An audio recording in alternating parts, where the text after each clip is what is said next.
আজকের ভিডিওতে আপনাদের সাথে সমস্ত কিছু ইনফরমেশন দিয়ে রাখবো যে আমরা গাড়ি নিয়ে কোন রাস্তা থেকে যাচ্ছি বা গিয়ে কোথায় থাকবো না থাকবো, কোথায় খাওয়া দাওয়া করব, কত টাকা কি খরচ হতে পারে না হতে পারে, সব কিছু পুরো ইনফরমেশান আপনাদের এই ভিডিওর মধ্যে পেয়ে যাবে।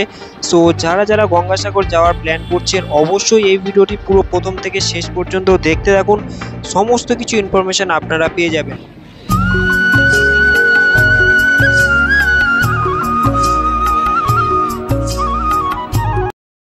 So hey hello guys, welcome back to my YouTube channel MD king Akash. Guys আজকের আবারও একটা নতুন মোটর ব্লগে আপনাদের সবাইকে স্বাগত।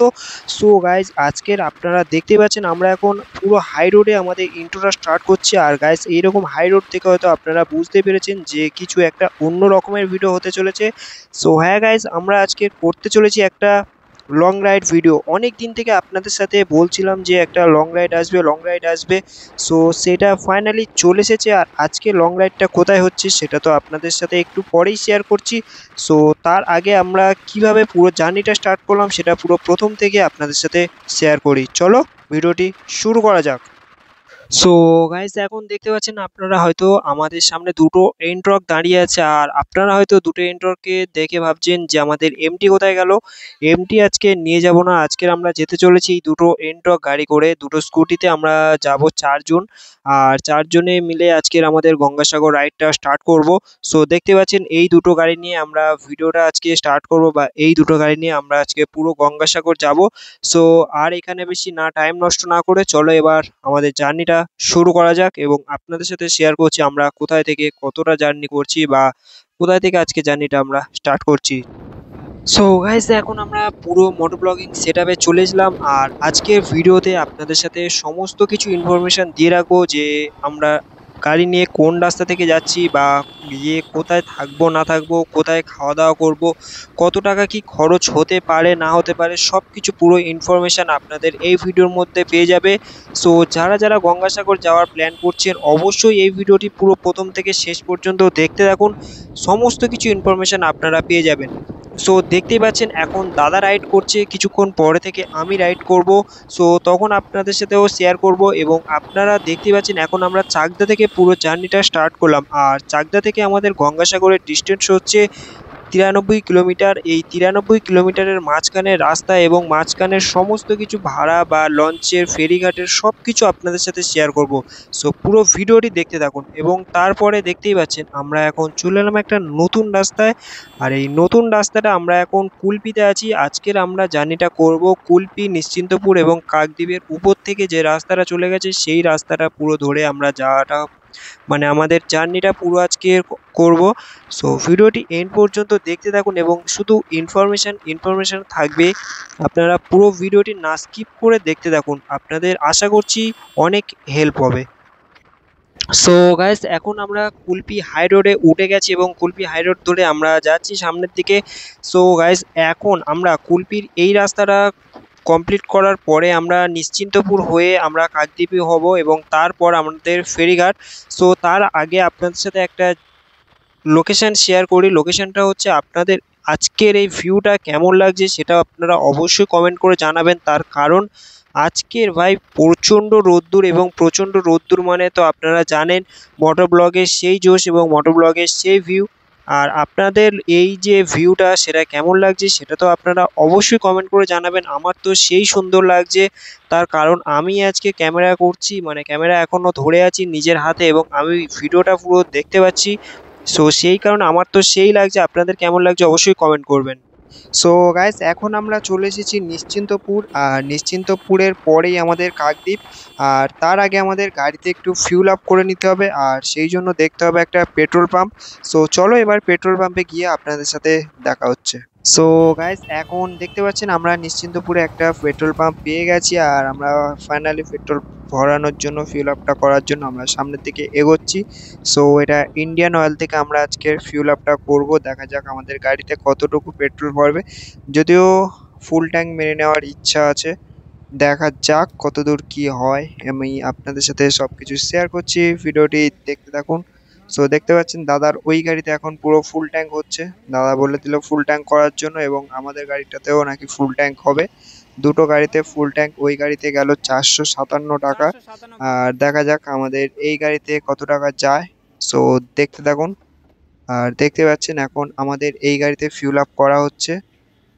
পুরো এই গাড়িতে পুরো ফুল ট্যাঙ্ক হবে।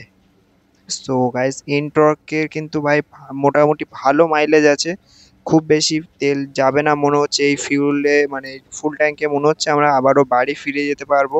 আর দেখতেই পাচ্ছেন 400 ওভার হয়ে গেছে, ওই 400 450 মতো হয়ে যাবে, ফুল ট্যাঙ্ক হয়েও এসেছে।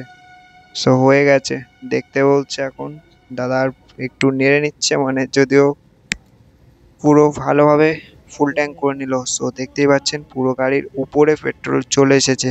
তো চলো এবার আপনাদের সাথে রাস্তায় গিয়ে আবারও দেখা হচ্ছে। সো গাইস আমরা পেট্রোল পাম্প ফেলে চলে যাচ্ছি, এবার আমরা যাব কাকদ্বীপের দিকে। আর কাকদ্বীপের পরে তো আমাদের ফেরিঘাট। সো আর অনেকটা বড় একটা ভিডিও হয়ে যাচ্ছে আমি জানি, তার কারণ ভিডিওটা আমি পুরো মানে এখন থেকে বুঝতে পারছি এর মধ্যে পুরো 5 মিনিট হয়ে গেছে।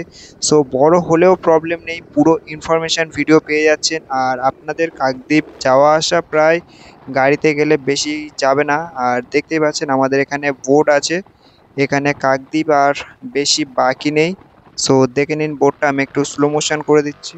সো কাকদ্বীপ 3.5, বকখালি 43 কিলোমিটার এবং আমাদের গঙ্গাসাগর 35 কিলোমিটার। তো চলো এবার আমাদের ফেরিঘাটে দেখা হচ্ছে।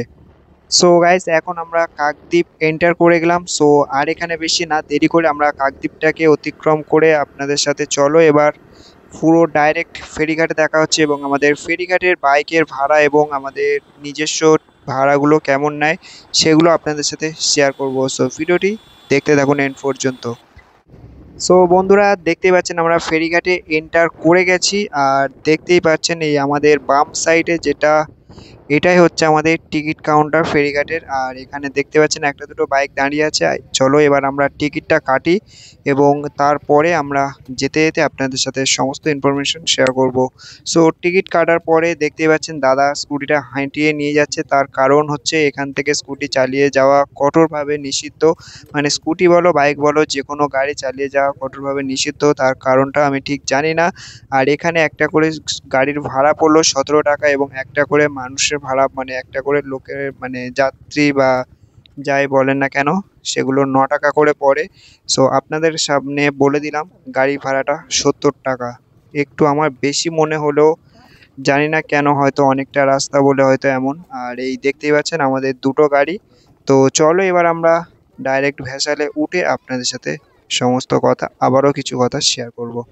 সো গাইজ এখন আমরা ভ্যাসালে উঠে গেছি এবং ভ্যাসালটা ছেড়েও দিয়েছি। দেখতে পাচ্ছেন ঘাট থেকে কতটা দূরে এদিকে চলে এসেছি।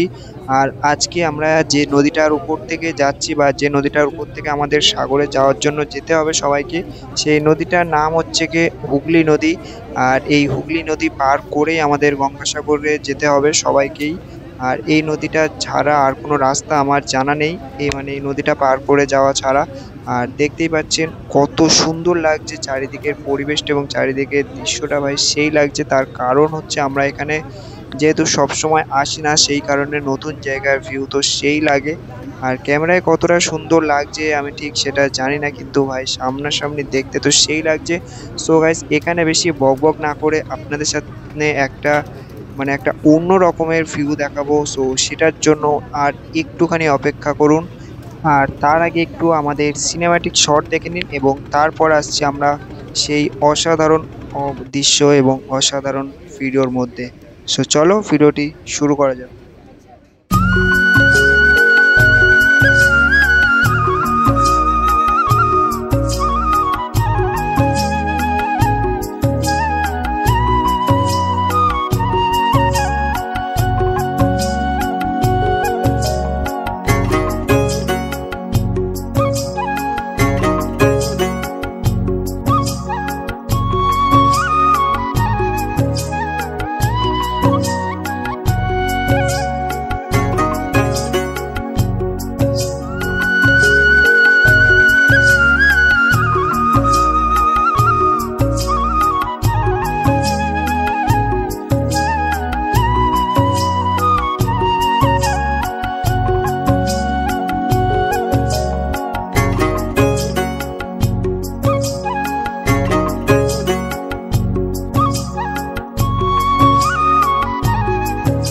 সো গাইস দেখতেই পাচ্ছেন কত সুন্দর একটা ভিউ। আর এই রকম পাখিগুলো পুরো ভ্যাসালের সাথে পুরো সেই আমাদের যেখান থেকে ভ্যাসাল ছেড়েছে সেইখান দিয়ে পুরো উড়ে উড়ে আসছে। আর আমি এর আগে কোনোদিনও এইরকম সিন বা এইরকম ভিডিও কোনোদিনও দেখিনি, মানে এইরকম কোনোদিনও নিজের চোখে বা কোথাও দেখিনি যে। সো গাইস এখানে শুধু পাখিদের ভিউটা, পাখিদের কলরবটা শুধু একটু আপনারা চেক আউট করুন ভাই। সেই লেভেলের একটা ভিউ আসছে ভাই, এত সুন্দর জলের উপর নদী মা গঙ্গার উপর থেকে যাচ্ছে। আর তার সাথে সাথে ঠিক এই রকমই সুন্দর সাদা পুরো পায়রার মতো, সাদা পায়রার মতো পাখিটার অনেকটা আকৃতি। আর দেখতে পাচ্ছি জলে বসেও আছে এবং কিছু পাখি উঠছে। সো ভাই সেই লেভেলের একটা ভিউ আসছে, কিন্তু এই ভিউটা দেখার জন্য ভাই অনেক অপেক্ষা করে এই ভিউটা আজকে ফাইনালি আমরা পেলাম এবং আপনাদের সাথে শেয়ার করতে পারছি। সো ভিউটা কেমন লাগছে অবশ্যই তো কমেন্ট করে জানাবেন, তার কারণ এমন সুন্দর ভিউ অত সহজে ভাই পাওয়া যায় না। সো আপনাদের একই ফ্রেমে কতগুলো পাখি একসাথে দেখতে পাচ্ছেন ভাই, সেই লেভেলের একটা ভিউ আসছে কিন্তু ভাই। সো গাইস দেখতেই পাচ্ছেন আমাদের ভেসাল এখন চলে এসেছে এই ফেরিঘাটে, মানে গঙ্গাসাগরে। আর ওই সে আমাদের গঙ্গাসাগর লেখা পুরো মানে লেখা আছে। আর চলে এসেছি, আর কিছুক্ষণ পরেই আমরা উঠে যাব আমাদের গঙ্গাসাগরে আর গঙ্গাসাগর দ্বীপে। সো চলো এবার আমরা এখান থেকে উঠে গঙ্গাসাগরে রাইড করে আপনাদের সাথে এবার কিছু কথা শেয়ার করব। সো গাইস দেখতেই পাচ্ছেন আমরা এখন গঙ্গাসাগরে নেমে এসেছি ভ্যাসাল থেকে। আর দেখতেই পাচ্ছেন আমাদের গঙ্গাসাগর ভ্যাসালের গেটের পুরো সামনে থেকে আমাদের দেখা যাচ্ছে। সো গাইস আমরা ওখান থেকে কিছু খাওয়া দাওয়ার পরে আবারও রাইড করতে চলে এলাম। আর দেখতেই পাচ্ছেন এখন দাদা আবারও গাড়ি চালাচ্ছে। আর এখন আমাদের যে রাইডটা হচ্ছে এই রাইডটা কিন্তু পুরো গঙ্গাসাগর দ্বীপের রাস্তায় হচ্ছে। আর এবার আমাদের গঙ্গাসাগর এখান থেকে প্রায় 18 কিলোমিটার, না 18 না সরি, এখান থেকে প্রায় 28 কিলোমিটার মতো রাস্তা। আর 28 কিলোমিটার গেলে আমরা পুরো গঙ্গা স্নানের যে মেন যে গঙ্গা স্নান হয় যেখানে মেলাটা, সেই জায়গায় আমরা পৌঁছে যাব। সো ভিডিওটি আপনারা লাস্ট পর্যন্ত দেখতে থাকুন আর একটু ওই ধৈর্য সহকারে দেখুন। আপনাদের সাথে এখানকার থাকার ভাড়া বা থাকার ঘর বাড়ি কোথায় থাকবেন না থাকবেন, হোটেল বা এখানে কোন জায়গায় সুস্বাদু খাওয়া পাওয়া যায় সেসবগুলো আপনাদের সাথে শেয়ার করব। সো আর একটুখানি জাস্ট ধৈর্য সহকারে ভিডিওটি দেখতে থাকুন। সো গাইস আমাদের ফাইনালি ওয়েলকাম গেট দেখা যাচ্ছে। আর ওয়েলকাম গেটটা দেখতে পাচ্ছেন ওয়েলকাম টু গঙ্গাসাগর। আর যেহেতু আমাদের সূর্যি মামা মাথার উপরে পুরো মানে এই সাইডে, সেই জন্য আমাদের বোর্ডটা ঠিক অত ভালোভাবে বোঝা যাচ্ছিল না। আর দেখতেই পাচ্ছেন আমাদের গঙ্গাসাগর গেটের ভিতর আমরা এন্টার করলাম। আর এই পর্যন্তর পর থেকে এবার আমরা যাব পুরো মেন যেখানে স্নান করা হয় সেখানে। আর এইখানে আপনাদের গাড়ি করে যদি আসেন এই জায়গাটায় আপনাদেরকে নামিয়ে দেবে। আর এখান থেকে আপনাদেরকে আবারও কোনো টোটো বা অটো করে যেতে হবে, বা হেঁটে গেলে হেঁটে যেতে পারেন। সো দেখতে পাচ্ছেন এবার আমরা ডাইরেক্ট চলে যাচ্ছি যেখানে স্নান হয় বা কপিল মুনির যে মেন আশ্রমটা, সেখানে আমরা এবার ডাইরেক্ট যাব এবং সেখানকার ভিউ এবং সেখানকার সব কিছু আপনাদের সাথে শেয়ার করব। সো গাইস দেখতেই পাচ্ছেন এই ঠাকুমাটা যেখানে বসে আছে সাগরিকা হিন্দু হোটেল, এই হোটেল থেকে আমরা খেয়েছিলাম। আর আমাদের দেখতে পাচ্ছেন এখানে আমরা দাঁড়ালাম এবং এখান থেকে খেয়েছিলাম। আর তার উল্টো সাইডে ছিল আমাদের হচ্ছে ওটা আশ্রমটা, ভারত আশ্রম। ওইখানে আমরা থেকেছিলাম, পার হেড 200 টাকা করে পড়েছিল, মানে একটা ঘর 200 টাকা। আর দেখতেই পাচ্ছেন এখন আমরা স্নান করার জন্য পুরো গঙ্গার মানে সমুদ্রের কাছে চলে এসেছি। আর এখানে আমরা স্নান করব। আর দেখতে পেলেন ওই সাইডে ছিল আমাদের কপিলমুনি আশ্রম। আর এইখানে বাইক চালিয়ে যাব এটা কোনোদিনও ভাবিনি ভাই, বাইকে করে এখানে আসবো এটা কোনোদিন আমরা চিন্তাও করিনি। সো দেখতেই পাচ্ছেন পুরো সামনে আমাদের পুরো সমুদ্র এবং এখানেই আমাদের মেন মেলা হয়। আর দেখতেই পাচ্ছেন সমুদ্রর সামনে থেকে এখন পুরো গাড়ি চালিয়ে যাচ্ছি আর বালির উপর থেকে গাড়িটা যাচ্ছে কেমন লাগছে। আর সামনেই তো দেখতেই পাচ্ছেন সমুদ্র। আর ভাই এই জায়গাটায় মেন হচ্ছে কি আমাদের স্নান করার যে মেন জায়গা হচ্ছে এটা। আর ভেঙে কতটা উপরে চলে এসেছে শুধু একটু আপনারা চেক আউট করুন। আগের বার আমরা যখন এসেছিলাম যদিও কোনো ব্লগ বানাইনি, কিন্তু কত পিছনে ছিল আর এখন কত সামনে চলে এসেছে পুরো ভেঙে ভেঙে। সো গাইস আজকের ভিডিওটা কেমন লাগলো অবশ্যই কমেন্ট করে জানাবেন। আর তার আগে আরেকটা ইনফরমেশন দিয়ে রাখি, আপনাদের ঘর বুক করতে হলে কিন্তু অবশ্যই আধার কার্ড আনতে হবে এবং আধার কার্ড ছাড়া এখানে কোনো ঘর নেওয়া যায় না। আর এখানে প্রত্যেক পার নাইট 200 টাকা করে বলেই দিলাম। আর খাওয়া দাওয়া আনলিমিটেড, খাওয়া দাওয়া 50 টাকা। সো গাইজ ভিডিওটি ভালো লাগলে লাইক কমেন্ট শেয়ার অবশ্যই করে দেবেন এবং সাবস্ক্রাইব করতে একদমই ভুলবেন না। So thanks for watching and সবাই ভালো থাকবেন, সুস্থ থাকবেন। Tata, good bye.